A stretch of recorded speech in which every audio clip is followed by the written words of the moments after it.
ہاں شیخ، آپ نے جیسے بتایا کہ جیسے اللہ ہم لوگ شادی کریں گے تو اللہ ہمیں غنی کر دے گا، ٹھیک ہے نا؟ جی جی جی تو شیخ جیسے آپ صلی اللہ علیہ وسلم نے بھی جیسے ایک صحابی تھے، ان کو بولا تھا کہ آپ لوہے کی انگوٹھی کچھ بھی گھر سے لے آؤ، تو وہ کچھ بھی نہیں ہاں لا ہاں سکے تھے۔ تو شیخ اس میں بھی یہ تھا نا کہ صحابی کے پاس اپنا گھر تھا، تو ایٹ لیسٹ کچھ نہ کچھ تو معیار ہونا چاہیے نا آدمی کو شادی کرنے کے فیصلے میں، ہاں نہیں نہیں، تو میں وہ دیکھیے میں نے بتایا نا، دیکھیے ایک تو یہ ہے کہ بیسک معیار دیکھنے میں کوئی حرج کی بات نہیں، جیسے میں نے بتایا کہ فاطمہ بنت قیس نے جب پوچھا کہ میں حضرت معاویہ سے نکاح کر لوں تو اللہ کے رسول نے خود منع کر دیا۔ اللہ کے نبی صلی اللہ علیہ وسلم نے یہ سمجھا کہ فاطمہ بنت قیس کا جو ایک معیار ہے اس کے حساب سے حضرت معاویہ ان کے لیے سوٹیبل نہیں ہے۔ یہاں جب سارا معاملہ طے ہو رہا تھا تو وہ جو خاتون جن کو نکاح کرنا تھا وہ سامنے بیٹھی ہوئی تھی، اور وہ صحابی کی صورتحال دیکھ رہی تھی کہ ان کے پاس کچھ نہیں ہے، لوہے کی انگوٹھی بھی نہیں ہے، تو جتنا کچھ تھا ان کے پاس خاتون اس سے راضی تھی۔ اگر وہ راضی نہیں ہوتی تو وہ منع کر دی تھی کہ اس غریب آدمی سے مجھے نہیں کرنا، اس کے پاس تو لوہے کی انگوٹھی تک نہیں ہے دینے کو۔ پر اس خاتون نے اللہ کے نبی صلی اللہ علیہ وسلم کو انکار نہیں کیا کہ میں نہیں کرنا چاہتی، اتنا غریب انسان ہے، تو وہ بھی راضی تھی اس سے، اور شوہر بھی راضی تھا، اللہ کے رسول صلی اللہ علیہ وسلم بھی راضی ہو گئے اس سے۔ تو اگر لڑکی خود راضی ہے یا لڑکی کے جو اولیاء ہیں وہ جیسے حضرت ابو بکر رضی اللہ عنہ کو آپ دیکھیں، حضرت ابو بکر کی بیٹی ہیں حضرت اسما بنت ابی بکر۔ حضرت اسما بنت ابی بکر سمجھیے آپ شہزادیوں کی طرح پلی تھی اپنے گھر میں۔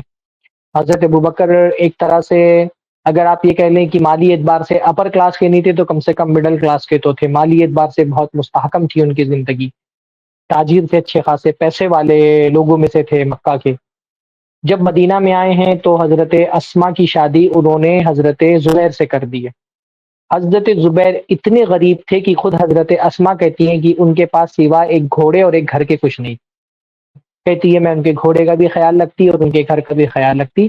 تھوڑی سی زمین اللہ کے نبی نے مدینہ سے باہر ان کو دے دی تھی، وہیں سے لکڑی اکڑی کاٹ کر کے لے آیا کرتی تھی۔ ان کو اتنی جو ہے نا وہ ناز و نعم میں پلی تھی کہ ان کو روٹی نہیں بنانا آتا تھا، کہتی مجھے روٹی بنانا نہیں آتا تھا، انصار کی عورتیں مجھے روٹیاں بنا کر کے دیتی تھی، انہوں نے مجھے روٹیاں بنانا سکھایا ہے۔ اب اتنے پیسے والے تھے حضرت ابو بکر، لیکن حضرت زبیر جیسے آدمی سے شادی کرا دی اپنی بیٹی کی۔ حالانکہ حضرت زبیر بہت غریب تھے، تو کیا دیکھ کر کے شادی کرا دی کہ حضرت زبیر عشر مبشرہ میں سے تھے، اللہ کے رسول صلی اللہ علیہ وسلم کے قریبی ساتھی تھے، اللہ کے نبی صلی اللہ علیہ وسلم کے پھوپھیزاد بھائی بھی تھے۔ تو اگر ولی اور لڑکی راضی ہے غریب آدمی سے بھی شادی کرنے کے لیے تو کوئی حرج کی بات نہیں، لیکن اگر اس کو لگتا ہے کہ اس کا ایک معیار ہے اور اس معیار کے مطابق شوہر جو ہے وہ اس کی ضروریات پوری نہیں کر سکتا ہے تو منع بھی کر سکتی ہے۔ اگر اگر ان جائز مطالبات کے حساب سے منع بھی کر دے تو حرج کی بات نہیں ہے۔ لیکن وہی معاملہ جو اس میں غلو ہو گیا ہے نا، مطلب میرے پاس بعض لوگوں نے کہا کہ بھئی میری لڑکی کے لیے رشتہ دیکھنا ہوں اور اس کی سالانہ 1 کروڑ کی انکم ہونی چاہیے، اس سے کم میں نہیں چلے گا، تو مجھے ایسا لگا کہ یہ کچھ غیر ضروری مطالبہ ہے۔ 1 کروڑ کی انکم ہونی چاہیے، یہ کون سی بات ہوتی ہے؟ آپ بیسک چیزیں دیکھ لیں بھائی، آپ کی ضرورت پوری ہو پائے گی نہیں ہو پائے گی، تو اس میں غلو کرنا یہ بری چیز ہے۔ بیسک ضرورت دیکھ کر کے اور لڑکے کا رشتہ قبول یا ریجیکٹ کر دینے میں کوئی حرج کی بات نہیں ہے، اور پرائرٹی مال کو نہیں دینا چاہیے۔ ہوتا یہ ہے کہ لوگ دین کو پرائرٹی نہیں دیتے، ایک دیندار لڑکا ہے تھوڑا سا مالی اعتبار سے کمزور ہے تو اس کا رشتہ ریجیکٹ کر دیں گے، اور ایک فاسق لڑکا ہے اور مالی اعتبار سے مضبوط ہے تو بولیں گے کر دو شادی، اللہ تعالیٰ نیک بھی بنا دے گا۔ بھائی اللہ تعالیٰ نیک بنا دے گا تو اللہ تعالیٰ امیر بھی بنا دے گا۔ غریب لڑکے کو تو یہ بول کر کے شادی نہیں کرتے کہ اللہ تعالیٰ پیسہ دے دے گا، اور فاسق لڑکے سے یہ بول کر کے شادی کر دیتے ہو کہ اللہ تعالیٰ ہدایت دے دے گا، تو اللہ تعالیٰ ہدایت دیتا ہے تو پیسہ بھی تو اللہ تعالیٰ دیتا ہے۔ تو اس میں جو غیر ضروری غلو آ گیا ہے، مبالغہ کرنے لگے لوگ، وہ غلط ہے۔ بیسک چیزیں دیکھنے میں کوئی حرج کی بات نہیں انشاءاللہ تعالیٰ۔ شیخ تو آپ کی باتوں سے میں یہ سمجھاؤں کہ اگر ایک آدمی کے پاس جو بیسک چیزیں ہیں، جیسے اگر گھر ہی نہیں ہے اس کے پاس وہ شیئرنگ میں رہ رہا ہے تو وہ بیوی کو کہاں رکھے گا؟ تو تب تک اگر وہ ڈیلے کرتا ہے تو کوئی مسئلہ نہیں ہے۔ بھائی دیکھو گھر ہونے کی بات کیا ہے، گھر ہونا ہر عرف کے اعتبار سے ہے۔ شہروں میں بہت سارے لوگ بغیر گھر کے 2 بیویاں رکھے ہوئے ہیں کرائے پر۔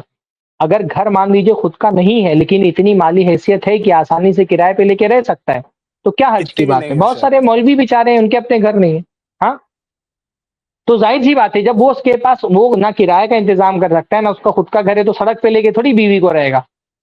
تو میں تو بول ہی رہا ہوں کہ جو بیسک ضرورت ہے وہ پوری کر لے جائے گا تب اس کو نکاح کرنا چاہیے، ورنہ اس کو روزے رکھنا چاہیے۔ لیکن وہ صورتحال نہیں ہے۔ اب بہت سارے بچے جو ہے نا وہ مطلب اتنی صلاحیت ہے کہ کرائے پر گھر افورڈ کر سکتے ہیں، لیکن ان کو شرط لگا دی گئی خود کا گھر ہونا چاہیے، وہ بھی ممبئی جیسے شہر کے اندر، تو یہ تھوڑا سا ایک زیادتی ہو جاتی ہے نوجوانوں پہ۔